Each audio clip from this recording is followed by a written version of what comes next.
Do you wanna know what's going round? See what's the talk of the town on Real Talk on the radio today.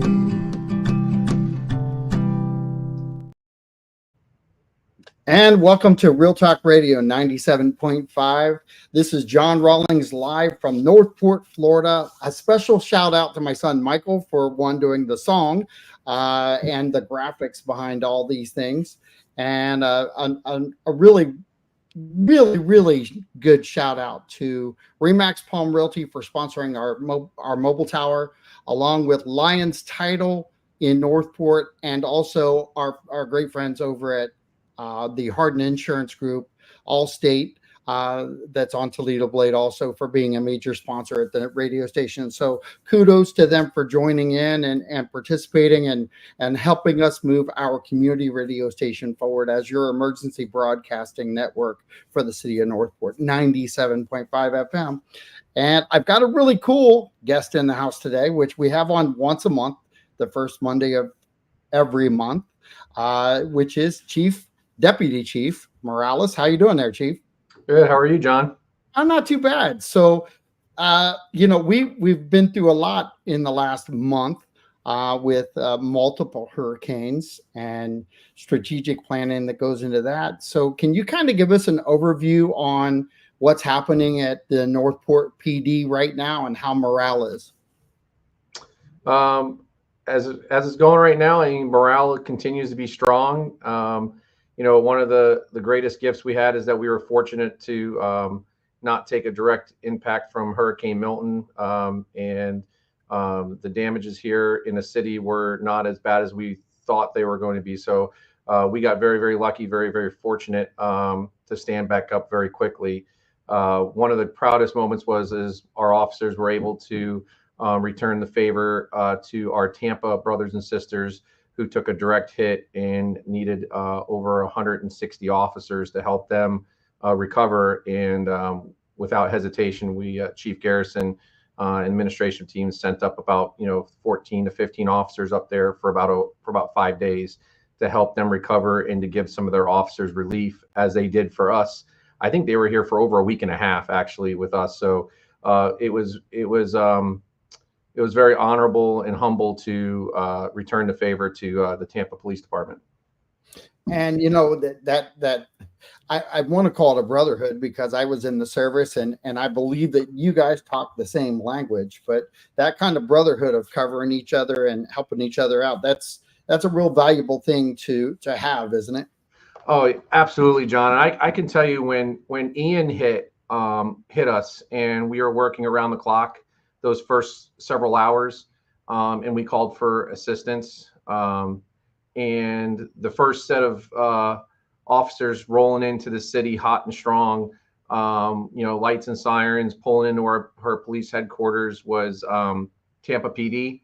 And I can tell you that the relief, the emotions was very, very strong for a lot of us, including myself, to know that they were here. And their words were like, "You guys stand down. We're here. We're taking over. You guys get some rest. We're here to help."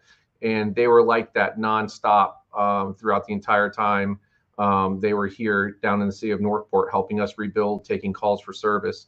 And it was a great feeling then to return that to Tampa, where our guys were helping with, recovery efforts, as far as, cutting down trees and helping their families restore and guarding gas stations up there. Because I guess the gas stations were just out of control, as you saw in the news, on the media, that they had to have additional officers posted at various gas stations throughout the city of Tampa, which our guys took a big part in providing security and safety. We have a lot of citizens that really paid attention, really listened to the warnings. We also had a lot of the citizens who did not, who think that they survived this. The next time they'll write it out again. Those are kind of the wrong messages to send out to the community, right? Yeah, absolutely. I mean, it's when a storm like that's coming upon you, and being born and raised here in Florida, category 3s, category 4s and 5s, you don't want to play that game. If you're near those evacuation areas, you want to get out. You don't want to play that. You don't want to play chance against Mother Nature. Unfortunately, if you guys paid attention to this Milton, the way it turned and it came across Siesta Key, that cold front a little bit helped break up the right side of the storm, where if anybody knows anything about hurricanes, you do not want to be on the right side of a storm, of the hurricane, the eye of the wall. You don't want to be on the right. Well, we were we were on the right. It just so happened that Mother Nature changed, and the left side, top left side, gave the most impact, and we lucked out. We really lucked out. So And I would never take any of that for chance. Everyone's like, oh, I should have stayed. They were overreacting. No, we're reacting to what is going to happen if you don't evacuate. Mother Nature, I say this all the time. Mother Nature has her own way of waking people up, and showing her own energy, so to speak. We've seen that on Helene, how that went up and took care of states above us. Yeah. Gave really more damage and more deaths than we had here in the state of Florida. But overall, I want people to hear from you, because the fire department, Chief Titus, was actually on minutes before the storm flipped, and he actually went back down to the EOC. I was in giving an update. He went down the hallway and came running back and said, "Hey, they're not going to believe this. They're not going to believe what just happened." It happened that fast. He literally walked down the hallway, got his report, and things just flipped, and it did. It rocked everybody's world. And I was reading on social media. We have good social media people out there who built these groups, but the people that think that this wasn't anything to be scared of should really heed warning from what Milton was, which was a loud wake-up call. A loud wake-up call for us to plan for the future, a loud plan for the new EOC. We have buildings right now that are still damaged from Ian that Absolutely. we're still working on. Yeah. And all these things, they mesh together. I know we have an election coming up, and God help our country. I hope it's over quick and on a national scale. But it's one of those things where I think people need to look local. I wish more people would pay attention local and vote local and understand what's happening local, because you make an impact local as a voter and as a citizen. And I'm going to ask you, it's not a trick question, so we never prep for these things ahead of time, but when you have a citizen that you talk to on the streets that is well informed, it's a different conversation than coming from somebody who really may even be apprehensive to walk up to you because they're not that engaged in our community. How would you encourage people to get more involved and understand what the conversations is that you're having at the Northport Police Department and at City Hall? I mean, there's a great connection there, and there's a futuristic build out possibility. Yeah. John, that's a $1 million question of how do you get more people informed, and what do you do? And I think that's what every city, town, county across the country does, is how do we get our community more engaged and more informed? And I think that's one of the struggles, because there's so many different platforms of so much information, right? How do you control all that? So the only thing is that sometimes to get the best information is you just really have to go to the source. Come to your community meetings. And I think the city has done a great job in hosting a lot of, United Tour meetings. The city manager's office has done throughout the entire city in different locations of areas, and trying to put out the message that's consistent and constant across the entire city. And that gives that time for those people, where some of the commissioners are even at those town hall meetings and questionnaires with the community, to ask them and get that direct answer. And if they don't have the answer, they will lead you to the professional staff that have that answer. So the best thing is like, just get involved, get involved in the community, follow the town hall meetings and the social media gatherings, or not the social media gatherings, but the town hall gatherings, and just get involved. It's very challenging, I think, today more so than ever. When, back in the day, it was newspapers, right? It was one source, newspapers, right? People Yep. were putting out the information, and mail and newspapers, two things. Now you have a variety of so many different angles of people putting out and posting information, and where people have to do a lot of fact checking, right? To say, is that valid? Is it not? Is it an opinion? Is it a fact? So that's the challenge that I think we have in today's world of technology, is that where this information is coming from so many different angles, so many different people. Now, other people have opinions because they may have had direct contact with an individual and it wasn't interpreted right, or they were given the wrong information. So there's a lot of different variables in all that. But the best thing to do is, go right to the source. Just go right to the source to get the information. If you have a problem with the police department, come speak to the chief. If you have a problem with the sheriff's office, go speak to the sheriff, or reach out to the sheriff who's, he's out in community, chief's out in community. There's so many easy ways to reach out and touch those that will have those answers for you.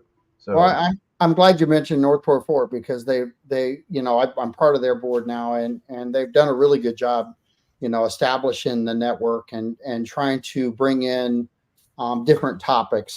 They've got some new topics coming up, which is daycare and childcare and different things that our citizens are I want to say deprived of at this point, because we just don't have daycare in our city like you would think a city of 90,000 would have. 5 elementary schools, excluding the elementary school, even at the Imagine. We've got 5 elementary schools that are Sarasota County driven. So I know there's kids here. Our average age is 48, and so there's a definite need for the open dialogue across the board. yeah. Sean Kirkpatrick has a question, and it's speaking of local voting. Does the Northport PD have you guys taken a stand on Amendment 3 as far as how you, as a department, look at that, or do you even get involved in stuff like that? Well, in speaking on behalf of the Florida Police Chiefs Association, they have taken a position of no. And as with members of the Florida Police Chiefs Association, they've taken a position on Amendment 3 as being a no. So, okay, well, that's good to know. And we've got a huge election day tomorrow. So if you haven't yet voted, the encouragement is go vote. And if you haven't registered to vote, you need to start getting educated and get yourself registered to vote. Every vote does count. Every vote does matter.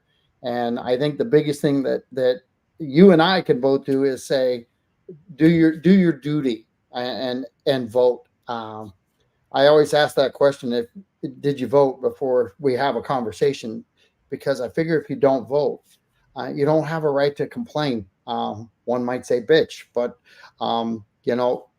these things matter. The local things really, I think, impact our local market much more directly. There are issues out there right now that are going to be impactful to us as citizens, and people need to know about those before they vote. Not going to get involved with that today because we're kind of 24 hours out. The amendments are the amendments. Is there anything that you want to add in that I didn't cover already? No, not, and I'm not going to get really, like you said, into the voting and the amendments and all that. But no, I think I think what you've said is pretty much open to everyone's right to vote. Just get out and vote, fact check, ask the questions, and make that decision on what you believe is right based on what you're reading and what makes sense. So that's the best, that's the best information to give, is just get out and vote. Use your constitutional right in election time and in making that impact. And I know, people say I'm only one vote. I've seen here in many, many years, at least twice now, to where I've seen a vote change by one vote. It's happened twice in my entire, career here, seeing election votes and all that. When people are like, I'm just one vote. I used to be that believe just one vote. I've seen it. I've seen one vote. One vote can change. So was that local? Yeah, both times where there have been local, and it's been very, very. It's so people cannot say I'm just do not say that one vote, because that Yep. is not true. That is not true at all. So I out vote. vote. I encourage people to vote, and I encourage. Listen, I've 7 years. I've been saying the same thing. Teach yourself how to vote, then teach yourself what you're voting about. But you have to teach yourself how to vote. If you've been out of the voting realm for 40 years, you need to get back in the routine of voting and then educate yourself on what you're voting for, because Absolutely. that one vote can make a difference on the local level. Yeah. And I'm sticking to my guns on that. But you know, this whole thing with Northport PD, I want to give it a I got to give you guys kudos, because as a realtor, I can't really talk about it, but I'm gonna let you do that for me. How safe is our community? Gosh, I'm feeling a little biased because I live here. I would say we have hands down one of the safest communities in the state of Florida when comparing, size and population. So we have one of the best recycling programs in the state, maybe in the country. Just talking with Frank, they got a check, and everybody get ready to giggle, but we got a check for $98, and everybody thinks, well, that's $100. They made $100. Wow. Okay, but every other city pays to get rid of their recycling. Yeah. We got paid to give it to them. That's a huge, huge thing. In regards to public works and what they do with the recycling, how are we giving back to the community, and what's the play there for Northport PD? Because I know the direct connection that you guys do with Shop with the Cop and different things like that. But what is it that brings the value back to the citizens that you guys do? I think what we do is that we're tailored to we work really hard to tailor our officers to our community. And we work really, really hard about going that extra mile, and not just taking the calls for service, whatever, but, getting out there, helping the public, getting out, engaging with our kids, all of those things, humanizing law enforcement officers, because officers are the community and the community are officers. We're all one of the same, right? So we try to bridge that and work with our community in as much as we can, whether, the Shop with a Cop, we do, this month, month of November, we do the Hearts program. A lot of agencies call us about the Hearts program, where our dispatchers reach out to those that are live here, that are elderly, that have no one to take care of them, no one to check on them, no one. And our dispatchers, I don't people know this, they call every day to check on them and see if they need anything, and they check on them. And then we bring them together around Thanksgiving time when they're all alone, and we have an event with them at the VFW.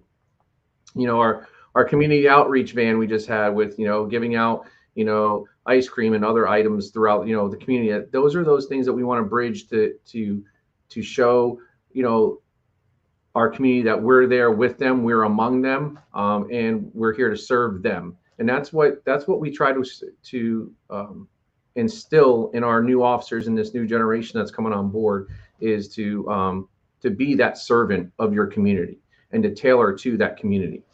So I've often wondered this, and we've never really talked about this, but the connection that we used to have with the resource officers at the high school, how is that playing out now that has changed? Do you find that to be a better thing, or is it just something you've had to adjust to and integrate things into it to make that program work? So, and again, not to talk about, we have a great relationship with the school board police. Sure. And there is a little different of a, I would use the word adjustment with information sharing, continuity and stuff. It's challenging, but at the end of the day, it's no different than being on another police department, working together, side by side with each other, with the school board. So do you say, is it a different adjustment to having our own people in there versus them? Absolutely there is, but it doesn't mean it doesn't work. Does that make sense? They can still do the job as well. It's just, it's just more about, there's that more emphasis on communication sharing. Well, communication sharing. It's the tough question, and a great answer that you gave, because the how my kids went to school and how the kids of today are going to school is a completely different thing. And as somebody who watched that transition, I understand the financial backing that the school board had to make. You have to, again, get involved in your local politics to understand that there's moves that happen, but the partnership, the relationship building, and those things that mean so much to the Northport PD, along with the Sarasota County School Board, those are still intact and working well, right? Yes, it's intact, working well, and when we will continue to work well. And it's a very it's what you talk about with the school board, or the resource officers there, the officers at the schools. It's very near and dear to my heart, because that's what touched me when I was in elementary school to become a police officer, was the school resource officer. And when he basically had the show, I told you the story, and we had a meet and greet with him at his little office there, a little portable there at Glen Allen Elementary School, which was the only school in Northport, by the way, when I went to school. And he basically, someone asked the question of why did you want to be a police officer? And he said, because I want to make a difference in someone's life. And I said, that's what I want to do. So I'm always a forward thinker, just like Chief Garrison and I in this administration here. We're worrying about what we have now and what we need to plan for the next 5 to 10 years on keeping our community safe. What's next? What's the next biggest thing coming? What's the next threat? How do we get in front of that? How do we learn from other people's mistakes, right? So like all the technology that we've been putting into the city to keeping our community safe is paying dividends to our community and keeping us the safest community in the state of Florida, I feel. And again, impacting our children, that youth, of having them, come to law enforcement, run towards law enforcement, not run away towards law enforcement. And they are our future. Our children, again, 10,000, this was a couple of years ago. We, out of 40,000 students, which I know is a lot more now, but this was several years ago, out of 40,000 students in the Sarasota County School Board, 10,000 were from Northport. That's a lot. That's a lot. So there's probably a lot more now, I guarantee you, like you were just talking about the daycares and all that. There's not enough daycares where there were enough daycares. We've grown so much so fast. The problem is, John, not just with our police department, it's happening. It's everywhere. Everything else, infrastructure, right? Daycares, your police department, your fire department, public, everything can't keep up with the demand, right? So you're trying to play, and I heard the game always is called catch up. You're trying to catch up and sustain, and it's a challenge. Well, you've been here you've been here all your life, right? Born and raised. All right. So, you've watched the city change and gosh, push forward, fall back, push forward, fall back. Are we still in that push forward phase? Push forward? Growth, pushing forward. Yeah. Oh, absolutely. We're in that forward moving thing, like the growth, like I've never seen before. I mean, with what the West Village's growth out there exploding, you're talking about the Sumter Boulevard here. I mean, you want to talk about moving forward. We couldn't get hospitals, John, for decades here. We've been fighting as long as I can remember, trying to get hospitals. And all of a sudden, snap your fingers, here comes 3 hospitals, or 2 hospitals at least, 2 or 3 hospitals, you hear everything, but you know for sure there's at least 2 hospitals coming, both up West Villages and off Sumter Boulevard. 2 hospitals coming. So that's when you know you're booming. And Sumter Boulevard, all the apartments you're seeing on Sumter Boulevard and on Toledo Blade that's being built, all the industrial off of Toledo Blade and I-75, north of I-75 on Toledo Blade is getting ready to be developed. You got out east, everyone's talking about the next big growth, the next big boom is going to be, in the next 10 years, what's out east, Yorkshire, Raintree area, the interchange, everyone's talking about that. That's your next igniter. So, I always said this before, the sleeping giant, which was Northport for many, many years of my life growing up, is awake.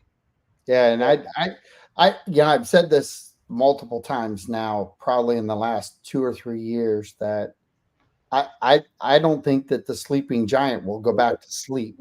I mean, economic downturn across the country can slow it down. I don't know that we'll ever put it back to sleep. We are a thriving city right now that seems to have some growing pains on how we're going to look in the end, but we're pretty much been described as the community that works away from home, and now we're getting infrastructure on Toledo Blade and manufacturers like King's Plastic and we were called the bedroom thank you, the bedroom community, and that's what we're trying to change now. And I don't like that term. Yeah, because we all commuted out, right? It's where everyone came home to put their head on their pillow, right? So yeah.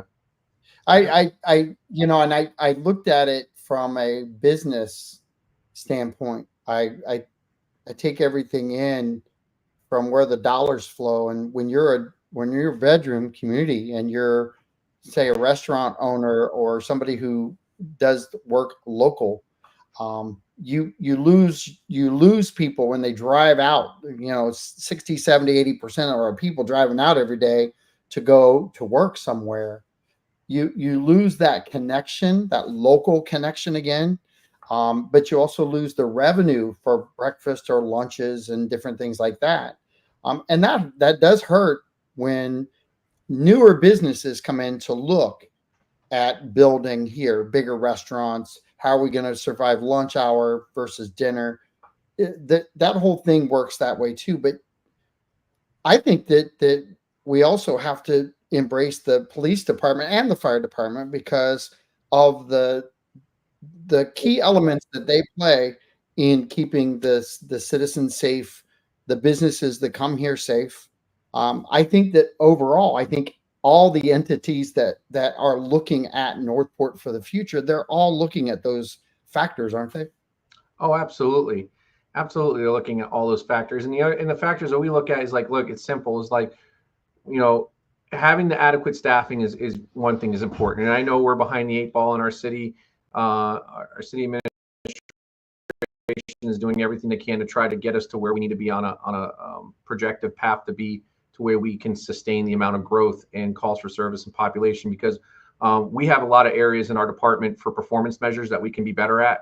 Our priority calls, we want to be at a certain level that we're not meeting right now. And that's just due to a lot of things. It's not having the adequate staffing and patrol due to the call volume needs, infrastructure. The infrastructure in the cities, you only have east and west, north and south corridors to get to certain places, and that's challenging. There's not a lot of cut throughs, but giving your one of the things we're great at is you got to listen to your people, the boots on the ground that are telling you what's occurring and how things are going. But honestly, is you take care of your people, they take care of your mission. It's so true. Provide them with the tools, provide them with the equipment. All we ask for is effort. Get out there and give it your best, and give it your all, and to protect the community. And this is what these guys do. They're the true heroes out there each and every day. I've been there and I was in that position, and now, we all move up and elevate. Now it's our job is to, how do I give them the tools to carry on what we carried on, in our careers as being, police officers on the ground. And we continue to pass that torch to make sure that those guys get everything they need to do their job safely and effectively out there in the community. So there's something I don't think I've ever asked this of you. What's our retention rate? Our retention rate? Our retention rate for officers, is it pretty good? Oh my gosh, it is really good in comparison of years. Normally you don't see a lot of our officers. If our officers do leave or retire, some retire because they meet age. But if officers do leave, which is very few, it's funny is you don't see them getting back into law enforcement or going to another agency. They're just maybe just taking a different career path or felt that it wasn't for them. But I can tell you. Our retention rate, as long as I've been here, has been very stable and very strong. And it has to do a lot with, again, the community cares about their people. Our community, I can tell you right now, is so supportive of their local law enforcement. It keeps our head up high in tough jobs that we do, going to tough calls, seeing tough things. And when these officers are engaged in the community, whether they're sitting at a restaurant or whatever, and these people come up and say thank you, or they're buying, hearing countless times that people buy for their lunch and all that, it's so humbling to them that they're proud to be here. So the community being strong and supportive, especially officers that come from up north and they come here, they're like shocked. John, I can't tell you how many times they're like, this is not normal. We can't believe this. And they've been, I hate to say, victimized from where they came from, but they're here and they're very humble to be here. And we have a city leadership here that takes care of their first responders, both police and fire, and making sure that their pay is comparable to others. And again, they provide them with the tools and equipment for them to do their job. And that makes those three things make the retention, I think, feeling strong, feeling wanted, feeling there's a need, there's a purpose. They love to come to work for the city of Northport. Fantastic. Sean brought something up on 2/14 of 25, the night out event. Do you have anything up in your arsenal on what's happening there? On February 14th, on Valentine's Day? Yeah, Valentine's Day. Is there anything that you guys are doing that day? I mean, he throws it up there as a question. I don't think so. I'm going to check my calendar right now. He might know something more than I do, but let me see here. Let's hope not. I don't want to do it on Valentine's Day. No doubt. Right? I know that the city has a big function that we do something on that date. Oh, he said it got moved.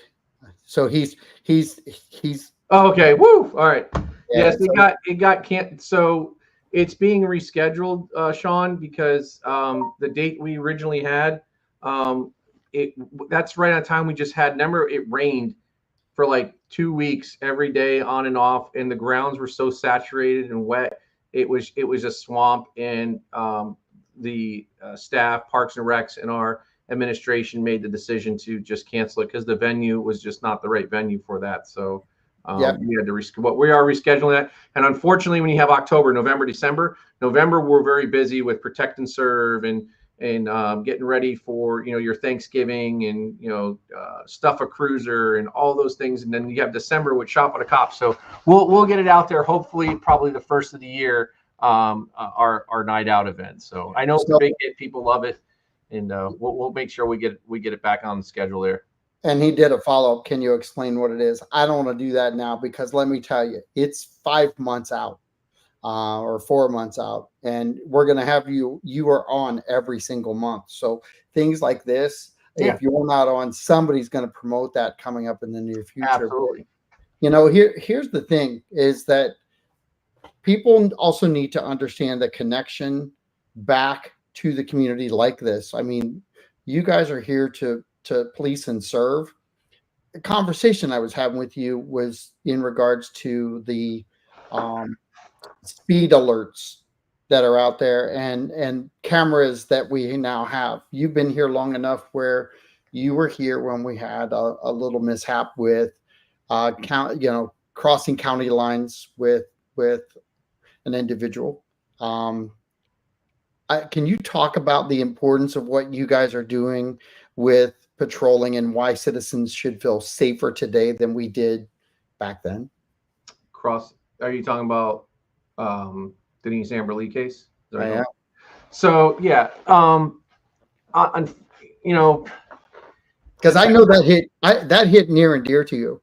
oh, very, very much so. You know, back then when Ella had it, my wife was pregnant, obviously, at that time. So it really hit near and dear about family and the loss and how do you protect your family. But, you know, the technology back in 2008 wasn't there to what we have to now. And again, technology is just skyrocketed there to give tools to help law enforcement officers solve cases, find loved ones quickly. I can tell you today the technology that has been implemented in the city, throughout the city, that is used for the purpose of investigations. Um, uh, I can say, you know, wholeheartedly, that God save us from all such a day. In the event of something like a Denise Amberly, where a mother was kidnapped in a vehicle, and we had information that that vehicle would be, I would say, probably 100 times more likely to be located than back in 2008 when it was just eyesight and radio communication and be on the lookout versus today's world where we have that technology implemented throughout our entire city. So again, the solvability using the technology, that again, it all has to be supportive of your chief, your city leadership, to believe, to make sure that you know that these tools are available. They're used for the right reasons, not the wrong reasons. You know, people think it's Big Brother out there watching you. It's not Big Brother. No one's watching you 24/7. It's impossible. Amount of data, amount of time, and it's only that equipment is there is if you're in this city and you're breaking the law and you're doing something wrong, you have something to worry about. You definitely, I'm going to tell you right now, worry about us. If you're a law-abiding citizen and you come in here and you want to raise a family and you want to be safe, that equipment's going to be there to save you and help you 24/7, 7 days a week. So I want you to repeat that again about the criminal side of things. Oh, if you're a criminal and you're going to come in the city, you're going to get your probability of getting caught is very, very high. And I can tell you right now, 100% certainty with the team we have there and the tools in our tool belt, that if you come in, usually, and you're going to come in the city and have no clue about the city, which is great, which helps more. Most people that know about these things, they live in our city, so they're not going to be worried about it, right? It's the elements that come here to commit crimes. So when I'm definitely going to make sure that the risk in this city outweighs your reward to try to commit a crime here, 100%. You commit a crime in our city, we're going to catch you. And you know, there's a tad bit of pride that shows right there. Very proud. You know, there's passion, there's pride, there's you know, I have a vested interest. I'm born and raised here. My family raised here. My kids are. So even in this position, my community is my family. I have said that before. I look at that as like, if I'm protecting my family, I'm protecting the entire community, and the community is my family. So that's how we look. That's how we look at our city as a whole, as one big family, and protect our citizens. So. And we've been doing a great job at it. Like I said, we're one of the safest communities. When people say I come here to live in Northport, it says you picked a great city and a great school system to raise your kids and educate your kids in.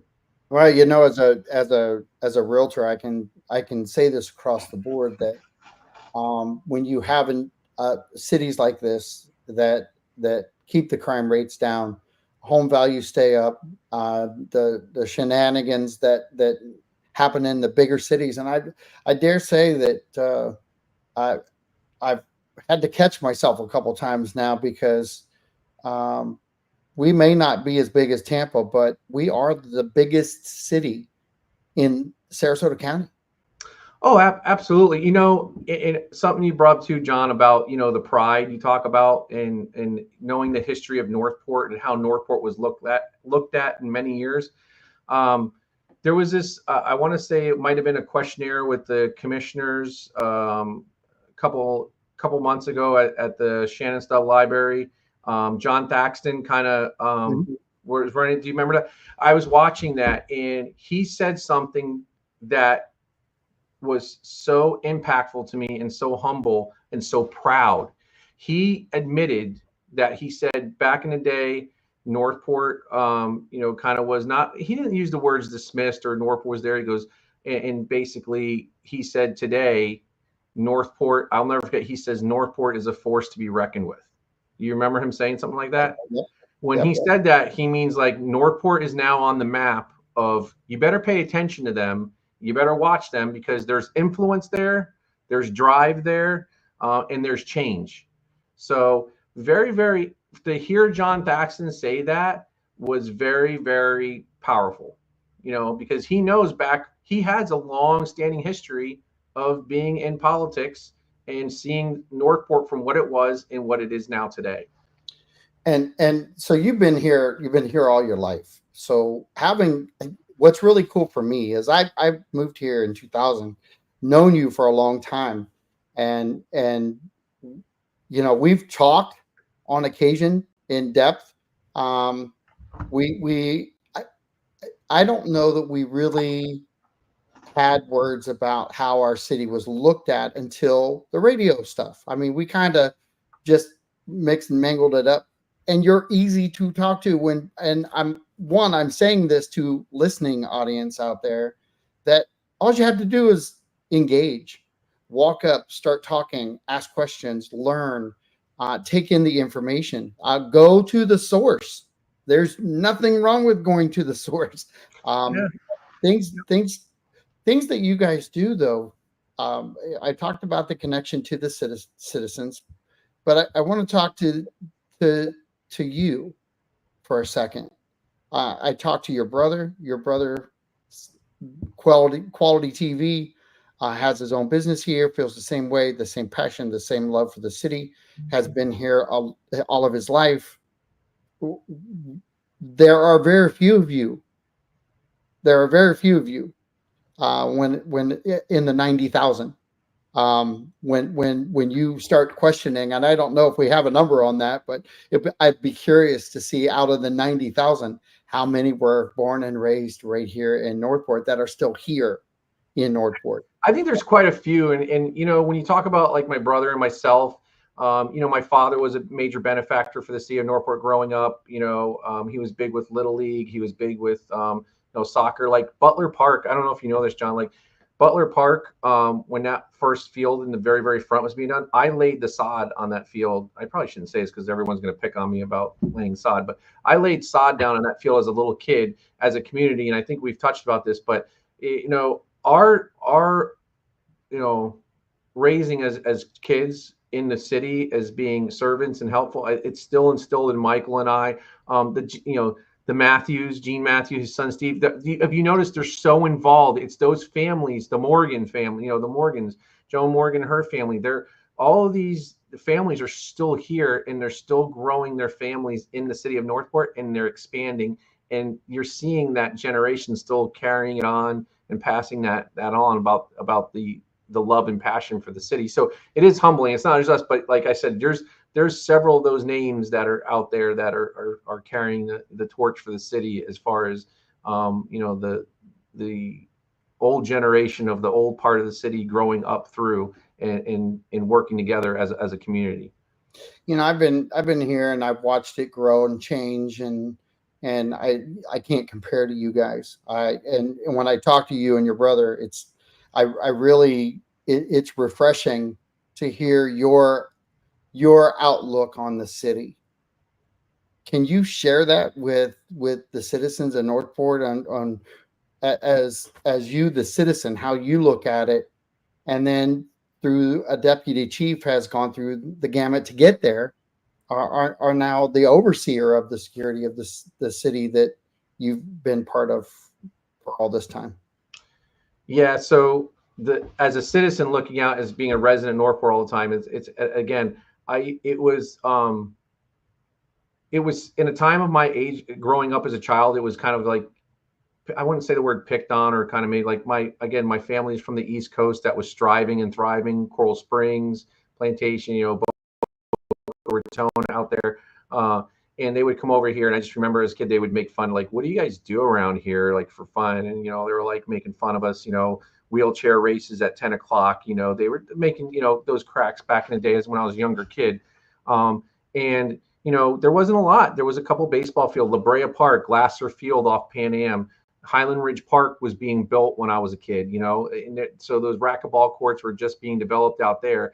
You had the pool there at Northport Boulevard in and Dallas White, Sam Shapos Way there, Dallas White Park, right?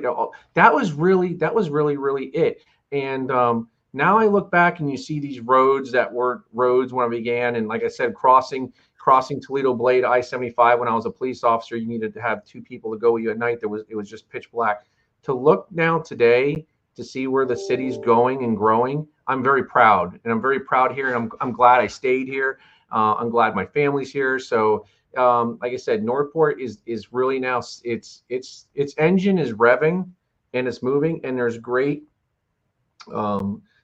teams over at the city with economic development and NDS and all these people that see a vision that they're trying to put into our city for the future so that it can prosper in 2070 and 2080. So it can be, and if we're going to do that, now's the time. And you still got, like I said, people are saying we're only 30% built out. 30%. That's not much. That's a lot of land. Yeah, that's a ton. A lot of land. And a lot of change. Yeah. I worked in the industry of healthcare for 27 years, and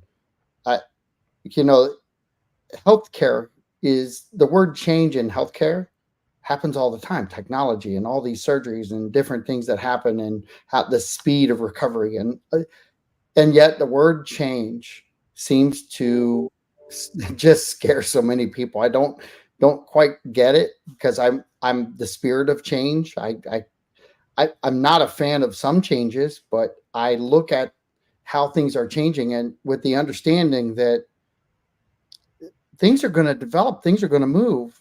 I watched this little quick on Manhattan, and when Manhattan was laid out, and it kind of, I was looking at it and I'm going, holy cow, that's kind of Northport. And they showed it decades, rolling decades, and how it changed and how it developed. I'm like, okay, this is kind of where we're heading. And I mean, we're already laid out. We already have our crossroads. We're not 4 lanes yet. Manhattan was going through those same growing pains. And the one thing that I realized at the end was that all the changes took place. It all moved forward. Manhattan is not the piece of land that it was when it first kind of got looked at. Same thing. It's funny. Chief and I went to the conference for the International Association Chief of Police in Boston. It was held in Boston this year, and we did a tour of the history of Boston. Same thing with Boston. Boston was a little tiny speck of island in that harbor area, and most of the city of Boston in certain areas is all landfill. I don't know if you knew that or not. I never knew that. I'm like, wow. They showed the contrast of back in the late 18 to 1900s, and then over into what is today, and they basically showed this is what was made by man, landfill, and this is what was the original. And it's like, wow. So huge. Yeah. So what was back then is not today. So absolutely. And we are changing. We are going to change. We are going to have a different look. Heck, I think we're going to look different in 10 years with the growth rate that we're feeling now. You talked about the relationships that you have in City Hall. When it comes to these town hall meetings, and I like the fact that you use the word town hall meetings, because I boast about it, because I can't find another city that brings the Northport PD, the fire department on, the city manager on, a rotating commissioner once a month, and then a department head from somewhere within the city gets to rotate on once a month on what we're doing at the radio station and getting this information out on social media. So I look at it and I'm like, this, to me, it's super exciting to see it grow and change, but it's also super exciting to see the outreach to get the information to the citizens I think and I said this the other day in a conversation. I, I challenge people to find another city that's doing airtime like this anywhere in the state of Florida. I want to know who they are because I want to boast about them. Mm-hmm. But we're doing that. We're getting that information out. And that doesn't even count what Northport Forward does, what our social media team does, what the text messaging does to get the information out, what the email alerts do. It's like people just haven't really realized, even though technology is in their hands, they haven't embraced it within the city yet. But we're working on that, aren't we? Yeah. But you also have to understand too, there's still a generation in this city that doesn't use social media. I know. I know. There's still the traditional newspaper and mail. And we've learned that through our education, trying to get information out about things, changes that these people are like, I don't use social media. I don't go. I have friends that are my age that don't use social media. They don't, so we always look at one conduit, but we shouldn't. We need to look at we got to use all different avenues of how do we engage and how do we get out and promote the message. And it cannot just be social media. It's got to be all the roadways that lead to that information getting out. And do you think we're doing a good job there? I think we're doing an excellent job. I really are. So where, you're putting it out on social media, they're putting it in the paper, they've sent it out flyers. So they're newsletters. So I think everything in the handbook of how do you get information out, the city has tackled or has instituted and is executing it. And I have to agree with you, John. I think the getting out and doing these town hall meetings, I've never seen the amount of push in all my years here with the city, which I think is great. I really do. Yeah. Well, I was with a friend who said, I wish I could get information from the city on my phone. And I asked, we were at an event and I said, well, how did you learn about this event? And she goes, well, I don't know how, but it came to my phone via text. And I said, did you sign up for the text messages from the city of Northport? She goes, well, I don't know. I think I might have. And I said, you're in the system. You're going to get those things now.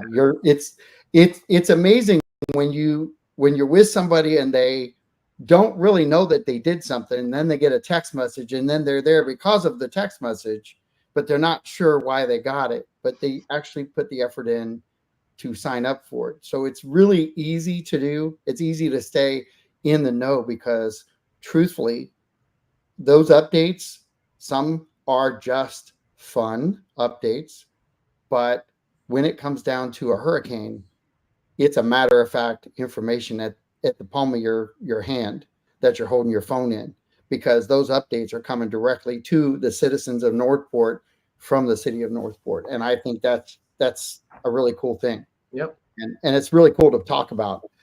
We've got maybe 1 minute left. Is there anything that you want to take a minute and throw in there about any of your officers, or do you have an officer of the month or anything like that? No, not an officer month, but I tell you what, I am, are very proud of our department, our officers, our members. Our growth is continuing to grow. We've had some promotions recently, and we'll be having some swearing in ceremonies and some promotional ceremonies in the next couple of weeks. But I'm just very proud of the men and women out there that are doing the job, holding the line. And I can tell you right now, just I look forward to tomorrow being a very peaceful election process. So please get out and vote. Please be careful. But we will be out. There will be a presence known in the pollings to where keeping that feeling of safety while people are at the polls. That there will be a presence of officers throughout the polling hours and throughout the end of the night of polling opportunity, to where you'll see officers in and out of the polling stations. And I wish we would go back to old school. Just go vote, stop talking about it, and stop talking trash to each other. We are all citizens and we're all Americans. and we should respect each other across the board. This calling of names, I don't care which side is doing it, because both are doing it on a national scale. Stop it. Just stop it. It is not worth losing friends over or family members. So Absolutely not. all right. Well, thank you for your time. I appreciate you very much. Thank you for having me, John. See you next month for sure. And maybe we'll do something extra special. We'll talk about that and we'll push it out on content early. Sounds good, John. Thank you. Thank you, brother. This is John Rawlings with WKDW Radio saying thanks for listening in, and we'll see you on Friday.